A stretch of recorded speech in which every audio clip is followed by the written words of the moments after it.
the video. More cloud. Blow the Yeah.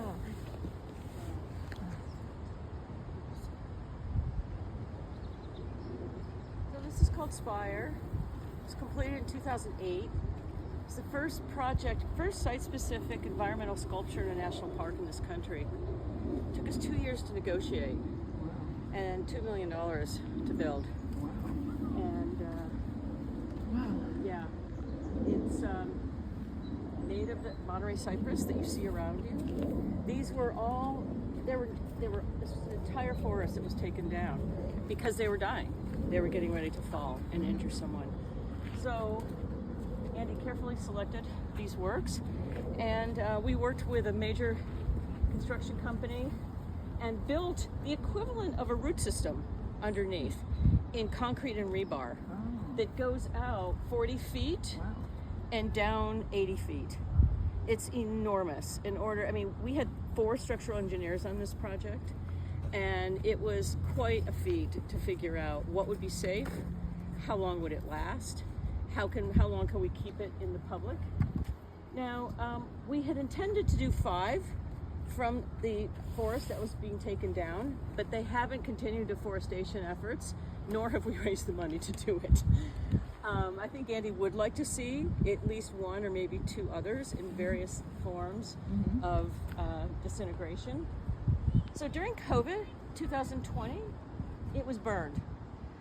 We don't know by who.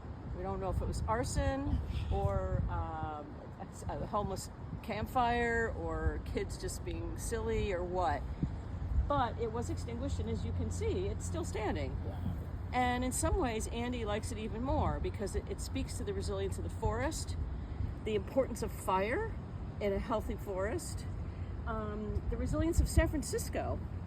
Now, it's interesting, I haven't been here in a while because I haven't done a tour probably in 5 years. So if I say something wrong, let me know.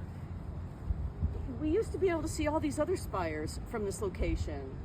Grace Cathedral, the Tower on Alcatraz, St. Ignatius, and others. And he built the spire as a beacon and in relation to these other forms. And he lives in Dumfries, Scotland. And if you've ever been to that part of the world, it's true of most of the UK, there are these little country churches, and as you're driving through the countryside, you'll see the spire in the distance, and that kind of leads you to a settlement or a small town. So, there are many, many things about this work that are about this place, this forest, but also about the artist and his history and his home.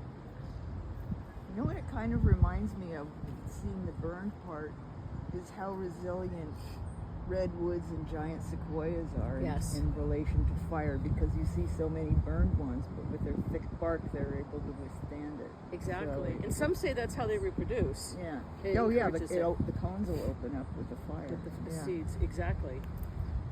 Yes, there's so many things about this piece. If we didn't have 3 other pieces to see, I could bore you for a very long time.